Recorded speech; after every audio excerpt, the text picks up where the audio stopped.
Hello everyone, my name is Tina Otti. I'm a registered nurse midwife and an internationally certified childbirth educator. I'm a mother and a grandmother of 4. And today I'd like to continue our conversation that we've been having over the past few sessions in terms of the secret life of the unborn child.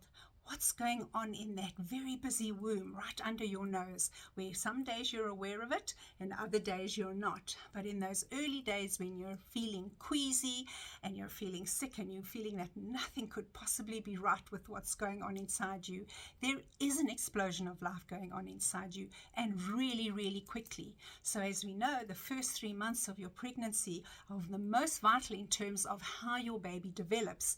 Everything that's intricately involved is developing in the first 8 to 12 weeks, and hence nature has slowed you down in terms of what you're doing so that you don't do anything or eat anything untoward.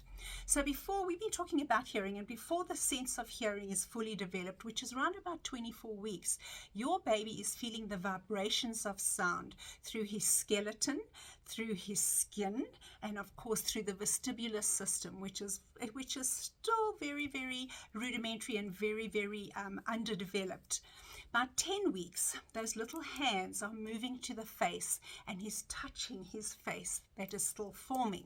He's also flexing his arms and his legs, so those little muscles are starting to develop, okay? And those bones are very, very soft, and I wouldn't say brittle, but they're very, very soft at this time. They're developing as well. He's also opening and closing his mouth and swallowing the amniotic fluid, which is where he's picking up the tastes of your kitchen as your food flavors pass into the amniotic fluid and preparing his palate for later, something I already mentioned to you. So what's important to remember is that it's a cycle going on. As your baby swallows, they also then pass their urine, which is kind of sterile, so it might sound gross, but you're going to drink it all over again. He's also very, very busy in that womb, and he's rotating longitudinally. He's using his hands, which are his first toys, to explore his environment. He's touching the womb, he's feeling the cord, and as they get older, some babies have been seen to be giving themselves a little oxygen deprivation buzz as they squeeze their cord and actually let go. So as they explore the environment, they're listening as well, very rudimentary as I said, but lots going on in those first 3 months. Did you know something interesting? That little male fetuses have been seen at about 16 weeks to have an erection. I always love that little fact, because it just reminds me to say boys will be boys, and it's another play toy that little girls don't have. At 3 months, the eyelids are growing closed, and they will stay closed until about 6 months, when they start to open their eyes and they start to look around.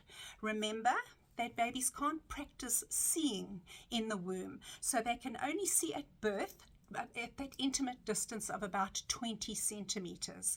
Now, some of the smallest muscles in the body are found in the eyes and in the mouth as well, and that is why speech takes a little while. But the eyes only are fully developed between the ages of 7 and 8 years old, and that's why doing little eye exercises, playing with toys where you encourage them to move their eyes from one side to the other, is really recommended from very early on.